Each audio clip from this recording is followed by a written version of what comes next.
Tu sais, on parle souvent d'hypersensibilité, mais rarement de ce que ça fait vraiment au quotidien. Alors aujourd'hui, moi j'avais envie de t'en parler, mais avec mes mots, avec ce que je vis vraiment. Oui, moi je suis hypersensible. Et chez moi, ça se voit vite, très vite. Je peux passer de la joie à la colère en une seconde. Eh non, je ne suis pas caractérielle. Avant, je me jugeais énormément pour ça. Maintenant, non.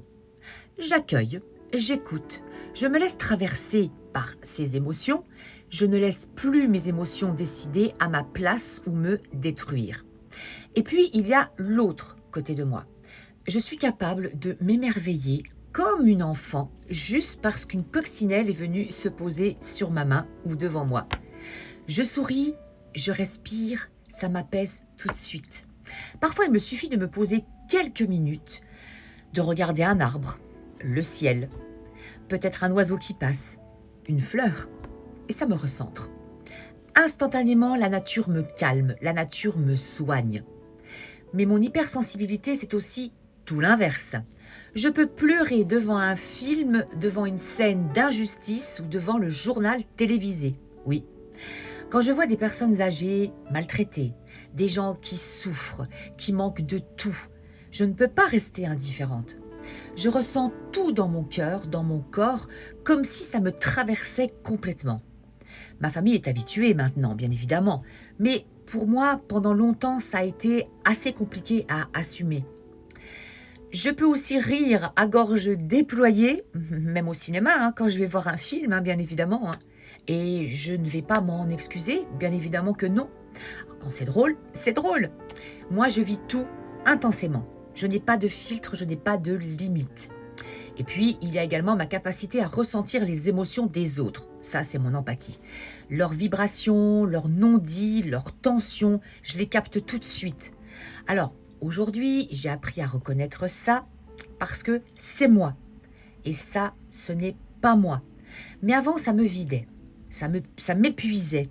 Je pouvais être remplie d'énergie à 10 heures et complètement à plat à 11 heures sans comprendre pourquoi.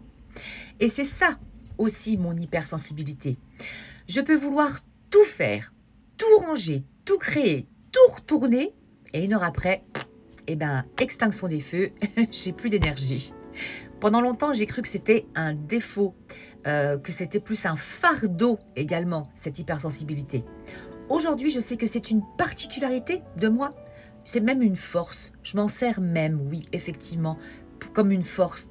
Parce que j'ai appris à vivre avec. Je ne l'ai pas rejeté. Alors oui, j'ai besoin d'être entourée. Oui, j'aime les gens, j'aime la connexion. Mais j'ai autant besoin de mes moments seuls, dans mon calme, dans ma paix, pour me recentrer et me recharger. Sans ça, je me perds, évidemment. Je me mets une petite musique douce et je me relaxe. Alors maintenant, je n'ai plus honte, je ne me cache plus.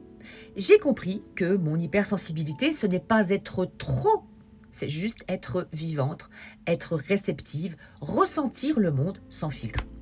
Alors si toi aussi, tu te reconnais dans tout ça, si tu es hypersensible, dis-moi comment elle se traduit chez toi, l'hypersensibilité.